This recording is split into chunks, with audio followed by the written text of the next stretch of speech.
முதல்வர் மு.க.ஸ்டாலின் வெளிநாடு செல்ல இருக்கும் நிலையில் விரைவில் அமைச்சர் உதயநிதி ஸ்டாலின் துணை முதல்வராகும் வாய்ப்புகள் அதிகமாக உள்ளதாக செய்திகள் கிடைத்திருக்கிறது. அதேபோல் அமைச்சரவையிலும் பெரிய மாற்றம் வரப்போவதாக தகவல்கள் தெரிவிக்கின்றன. இந்த மாத இறுதியில் முதல்வர் ஸ்டாலின் விரைவில் வெளிநாடு பயணம் செய்ய உள்ளதாக தகவல்கள் வெளியாகியுள்ளது. ஜனவரி 28ஆம் தேதி ஸ்பெயின் நாட்டுக்கு செல்கிறார் முதலமைச்சர் மு.க.ஸ்டாலின். ஸ்பெயினை தொடர்ந்து ஆஸ்திரேலியா, அமெரிக்காவுக்கு செல்கிறார். 600க்கும் மேற்பட்ட புரிந்துணர்வு ஒப்பந்தங்கள் போடப்பட உள்ளன. தமிழ்நாட்டில் அனைத்து பகுதிகளும் வளர்ச்சி அடைய வேண்டும் என்பதே அரசின் நோக்கம். முதல்வர் ஸ்டாலின் வெளிநாடு செல்லும் நிலையில் விரைவில் அமைச்சர் உதயநிதி ஸ்டாலின் துணை முதல்வராகும் வாய்ப்புகள் உள்ளதாக தகவல்கள் தெரிவிக்கின்றன. முக்கியமாக சென்னை புயல் வெள்ளத்திற்கு பின் உதயநிதியின் மவுசு கூடியுள்ளது. வெள்ளத்தின் போது முழுக்க முழுக்க உதயநிதி தான் களத்தில் இருந்தார். அதனால் அவருடைய இமேஜ் தற்பொழுது கட்சியில் வலுப்பெற்றுள்ளது.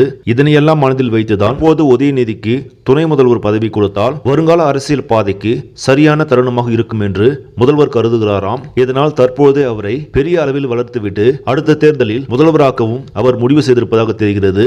இதனால் திமுகவினர் தற்போது உற்சாகத்தில் உள்ளனர்.